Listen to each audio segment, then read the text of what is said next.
semuanya, perkenalkan aku Reza dengan NIM 2307511149 dari Prodi Ekonomi Pembangunan Fakultas Ekonomi dan Bisnis. Di sini aku akan sedikit menjelaskan mengenai materi pertemuan kedua dari mata kuliah Digital Society mengenai Digital Communication, di mana Digital Communication ini merujuk pada proses pengiriman data dan informasi menggunakan teknologi digital melalui berbagai media transmisi yang memungkinkan interaksi global, cepat, dan interaktif. Selanjutnya yaitu mengenai apa sih literasi media itu?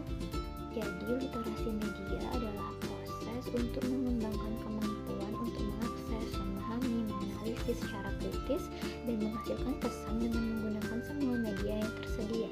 Dengan melalui proses ini akan dicapai literasi media yang mampu untuk mengakses, memahami, dan menciptakan komunikasi dalam konteks di dalam komunikasi digital. Selanjutnya mengenai transformasi komunikasi massal dan media sosial. Dalam konteks digital, gambar, tulisan, dan suara diubah menjadi data elektronik yang dapat disebarkan secara global. Media sosial menggantikan media tradisional, mengubah budaya komunikasi dan interaksi sosial. Namun, misinformasi dan disinformasi tersebar luas karena manipulasi konten, seringkali untuk kepentingan politik dan ekonomi. Banyak informasi di media sosial berasal dari influencer dan kepentingan sponsor tanpa transparansi, sehingga sulit membedakan kebenaran. Objektivitas informasi harus didasarkan pada prinsip fairness, independensi, akurasi, konteks, transparansi, dan perlindungan sumber. Selanjutnya yaitu mengenai permasalahan hoax atau fake news. Facebook adalah sumber berita utama di Asia Tenggara, khususnya Indonesia, dengan sekitar 122 juta pengguna atau 43% populasi pada awal 2025. Namun, keterbatasannya sebagai penyaring berita memudahkan penyebaran hoax, yaitu informasi palsu yang sengaja dibuat seolah benar.